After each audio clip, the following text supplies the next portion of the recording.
Ladies and gentlemen from across the globe, welcome to the conversation. This is Richard Mwanja exclusive. Today, it is on a Sunday. We are truly privileged to have your company with us. And today we continue unpacking conversations that are shaping Kenya's political and governance landscape. And who better to help me bring such conversations home than this renowned public scholar, the first of his name, Herman Manyora. Yes, how are you? On this Sunday, when so much is happening to the country, how are you doing? I'm relaxed, as you can see. You are well? I'm well. Many people are choosing forgiveness, starting from the DP Rigathi Gachagua. I don't know if that's the case on your side, but let's stick to the DP. Yeah. Today, he has sought forgiveness from his boss, President William Ruto, and also from MPs. Forgiveness is the hallmark of any religion. Forgiveness? Yes. Saying that while discharging his duties, should he have offended anyone, he's now ready to take the blame. And Moy said it in 202. Uh-huh. Kama kuna mundu nilikosea, naomba nisamehe. But the question is, there are those quotas who believe this isn't genuine apology from the side of DP Rigathi Gachagua. How do you see this entire thing, the apology from him? Well, you see, this is not supposed to be an apology. That's just a manner of speaking. You're saying we are in politics, we rub each other, ni kama vijiko vya jikoni mpaka vigongane, vyombo vya jikoni. So, I don't think he set out to apologize to anybody. He's so careful in his diction. He says, if, in the event that I have. Yes, yes. Does this mean that he's not owning up any of the messes in the government of the day that he's accused of? No, he cannot. He cannot be defending himself and at the same time owning up. That would be a contradiction. Even peripheral issues that have no consequences? No, this is not time for hypothetical issues. There's no time for hypothetical issues. There's an impeachment facing him. You can't be hypothetical about an impeachment. You can't go fishing for side issues. So the issue is impeachment. And so by him trying to ask for forgiveness, would you then say that maybe he's trying to save face before Tuesday, when his impeachment motion will be tabled in Parliament? Well, those are all... I don't know, but he could also be communicating a message. Passing on a message. Which could be the message? Why are you coming for this innocent man? The truthful man of God? Yeah, truthful man of God. I'm innocent. I mean, what could I possibly have done? Do these things amount to anything for which you could crucify a man? But if you think they are worth anything, then just forgive me. Just forgive me. The other day, we saw former Kiambu Governor Kabogo say that Rigathi Gachagua should be a man and resign, do the honorable thing and resign. Do you think that's the best move that Gachagua can pull out at this moment, at this hour? Kabogo himself has been in situations. Why didn't he resign? He says that real men fight another day. You see, Gachagua is going through a lot. This is the wrong time to talk to a man like that. It's good to have some empathy. It's good to have some understanding. This is passing through a lot of heat. Being impeached from office of deputy president is not a small matter. So Kabogo is a public figure, he's a leader in his own right, and he shouldn't talk like that. But if he's advising him, again, advice is welcome. Many people, I too, have talked about resignation. But the more you look at it, the more difficult it is to see one easy way out of it. Resignation is not as obvious as I also thought. It is not easy. It's not easy. Just like removing him is also not easy. Not as the way we thought. Despite the grounds that have been tabled for his impeachment? No, there are no grounds, first of all. There are no grounds to impeach somebody. For example, since when did it become an offense to talk well of your people and to talk for your people in this country? Since when did it become an offense? Leave alone an impeachable crime for somebody to have money, to be rich, to have property. Since when? It is a new Kenya which I would love to live in. A Kenya in which just to be a billionaire, quickly you get impeached and even jailed. That would be a very wonderful Kenya, but since when did we get there? We are not there yet. We are not there. Why? I mean, so they don't have even one ground of impeachment, if you ask me. Yeah. But politics is not about, impeachments are not about the facts. Because impeachment is a political process. People can even just hate your face and send you home because you don't look good. That's why I keep telling our courts, please don't interfere with these impeachments. These are political processes. Could it leave the courts with an egg on their face in the fullness of time, such processes? Of course. Of course. Especially when the courts come in at the tail end. I mean, at the very end, when Senate has pronounced itself. It's risky and tricky. So this far we've seen DP Rigathi Gachagua unveil his legal team, Yes. and there's a battery of at least 20 lawyers led by senior counsel Paul Mwite. Yes. Are you convinced that maybe winning could also become in the way of DP Rigathi Gachagua, looking at the composition and the architecture of his legal team? You know, when you go to court, it does not really matter who is your lawyer. It doesn't? It's just the question of, was it your day or not your day? Regardless of the successes of people like Mwite? They have lost many serious cases. It won't be the first one. Rigathi has lost. In the petition of 2017, he lost. So, Rigathi is there. Mwite has lost. You know, a court anywhere in the world is an opinion. The court gives an opinion. This is something many people don't know. You could call it qualified, well thought out, well argued, but it's an opinion nevertheless. And the people who preside over courts are human beings like you and I. Yeah. So anything can come out of court. But having a good lawyer is a good thing. And I think Gachagua has put up a team of good lawyers. It would give him a head start? Not necessarily a head start, but it will give him a fair chance. This thing can collapse It could? on legal grounds. You know, you expect multiple applications in court. Multiple. You only have to be lucky with one. And that's it. Like you see the public participation. Somebody went and it was pushed to by one day. True. Another person can go and say surely, but if somebody, they started on Friday, somebody went to court on Friday. So they did it on Saturday. How well did they prepare the people?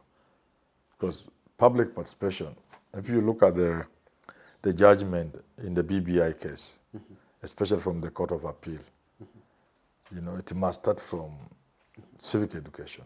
So people must know what they are. What does it mean to impeach a president? What are the consequences? That's civic education. Then it must be followed by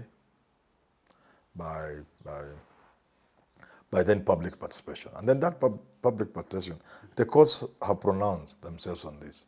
It should not be cosmetic. It should not be hurried. It must be structured. You know, it Not must. just about time saving? Yeah, no. So if somebody moves to court on Friday to talk about public participation being hurried, being put at county level as opposed to consider, somebody else can say constituency level is still too. Some constituencies you need to walk 100 kilometers. You know that? Eh? So put it into divisions. So put it into wards. Wards, yeah. And somebody can say, why? Elections of a deputy president takes place at the polling station. Let's put it at a polling station. And the courts can listen. But more importantly is, how fair can our process be? How well organized can our process be? If on Friday the court says that's not enough, and then you say, okay, we shall do it on Saturday. There will be many arguments and counter-arguments. For example, Sure. people were doing forms. It was not just yes and no. This is not a matter over which there is yes and no. That's not public participation. No. Public participation is taking the views of people, collecting and collecting. Objectivity? Yeah, it's not a matter of yes, I support or no. It's not a referendum. And the referendum comes at the tail end after civic education, public participation, and all the other processes. You get it? So you're subjecting people to a referendum. This wasn't a referendum. So I keep saying, we live in a country where nobody respects brains. Nobody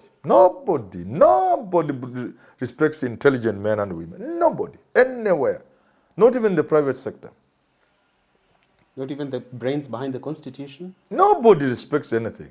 Even when they were forming those teams to do the Constitution, nobody ever looked for men and women, and they are not many, but they are there. So even when Parliament was trying to react, because they are reacting this, they should have looked for intelligent men who can ask them. And there are intelligent men in this country, including Parliament. There's one or two intelligent persons. If you give people those forms and say yes, no, that's not a referendum. So that's all somebody will need to table in court to show this was not public participation. Secondly, they are also stupid enough to put yes. Do you support impeachment? Yes. No. Any other. Now that any other makes it very difficult to process those forms. If they just stuck at yes, no, you can argue we counted yes, they were overwhelming. Fixed variables. Yeah. Yes, there were 1 million. No, there were 300,000. So people say, let us impeach him. But you have introduced another one, a moving variable. Any other. How long will you take to collect, to analyze the forms that had any other put there? It makes sense. And finally, someone could also argue, considering that public participation is not so clear in this country, how sure are we it was not organized in a manner that was skewed in the favor of those who want to crucify the deputy president? Especially given that, the deputy speaker, the speaker have already pronounced themselves and found Gachagua guilty as charged even before they go. It's difficult. That reminds me, when public participation was being conducted in Nairobi, in one of the centers where MP Kajwang was overseeing the process, yes, we saw how he handled the entire issue and how he was managing opinions from the crowd. What do you make of it? How he was a dictator. This is the problem with my ODM people. They are my friends. I'm a Luo. And when I'm a Luo, they are my neighbors. When I'm a Luo, they are my brothers and sisters. The way they turn and they quickly get to defend something or somebody. You can looking at Kajwang, I just see the entire process of betrayal, and it's difficult to fathom the whole thing. But the justification from MP Kajwang was that the audience had become unruly, perhaps why he had to raise his voice over issues. Who was he, first of all? Who was he? He was there to listen to the views of the people as one of the MP. To listen, not to. Already that in court is enough to show that there was no public participation. Because you, as parliament, you have already signed the form to lynch Gachagua. And then you are presiding over public participation. And you want to give the result as evidence for the reason. It's all nonsense. They need intelligent men and women to sit with them in some of these forums they have before they make moves, to advise them. You already have shown your hand. If you go to those public participation centers, just be there to listen to what people are saying. Get somebody who would appear to be neutral to preside over the public participation. So when you send MPs who have already shown their bias, they have already signed the whatever, the notice to impeach, the motion to impeach whatever, Gachagua, they cannot be trusted to be the ones bringing the results of public participation. Certainly, they will say, from Hamisi, where I come from, people there have said, let's crucify Gachagua. Once again, I want to repeat, because occasionally, I know people listen to me. These videos go round. And if you look not just by the numbers, if you want to know people reach us, it's not just the numbers when you open YouTube. True. It is people who download. Is it download or upload? Yeah, they download so repost. that you can't see on the YouTube when you see 10,000 views. 10,000 means already 300,000 people have downloaded and shared on WhatsApp groups and all that. So because many people see, including serious people. I want to keep repeating this. No country can ever prosper before they learn the meaning of having the best men and women in charge of the affairs of that country. No country. And none has ever prospered. Countries that prosper learn that for every job, for every assignment, get the best man and woman and give them. Whenever you are faced with a situation, look for men and women who can think through a situation. I have seen even these legal teams we are talking about, including Azimios, including NASA. Sometimes a lawyer, these are team they lose because we think everything is about law, everything is about lawyers. But when these people go to court, the judge is a lawyer like them. But the judge is listening to them in a way in which even I, if I'm in the court, I can listen. So even when you are preparing yourself for this kind of assignment that the Gachagua is facing, and his opponents, his accusers. You must also make sure, embed intelligent, a few people who are not necessarily lawyers within those legal teams. So that as you bring issues and raise and, counter, blah, blah, blah, you can see, including mock. This is how it's done in this developed country. By the time a guy moves to court, a lawyer stands in court, hey, my friend, the research that has been done, the scrutiny, the seriousness. Still not all loopholes? So I'm just advising Kenyans, let us learn to appreciate the role of brains and intelligence in whatever we do. And now how much of this mess that Parliament has done, if Gachagua is off the hook, and he's a friend of mine, I'll be happy he's off the hook, it will be because of the silly mistakes Parliament is making. Starting with Cholet saying, I've heard Danson Omar saying in one of his things in court, I think the court somewhere, that Cholet was threatening to impeach Gachagua. And she was having a dangerous weapon, a stick. A danger, because if she hits you, that stick, you can die. So it's a dangerous weapon. Somebody should have told Parliament, now that we are about to impeach Gachagua, what we say is of critical importance. Any one of us, in the Akamkunje, or even just through cells, okay. Let's be careful with what we say, number two. We know public participation has brought down many legislations, many bills that have become law have been reversed by court because of public. How do we go about it? You brainstorm. You don't have public participation. No. That's what they are doing. Public participation, including semi-literate members of Parliament. Stamping authority it brings people. You sit down and engage in something. Apply your mind, apply your intelligence to the whole issue and say, how will the court see if Gachagua went to court? Thoroughness and forethought? Yes. What are the kind of blunders we should avoid? How should we conduct this public participation? To avoid the situations you saw on Friday. I see. Although the Constitution gives certain timelines, how can we tinker with those timelines? At what point can we start so that we have a clear 2 weeks to ourselves to do public participation? And how will we do it? In a manner that anybody moving to court will be dismissed. But as it were, unless the courts are biased, they will certainly not listen, not agree with the movers of this impeachment that there was any form of public participation. No, they're not. Finally, sir, now that you're saying a section of the opposition have taken a stance that you'd never expected, does this further convince you that our opposition, which will check the government and also uphold democracy, is on that path to natural death? Yeah, of course.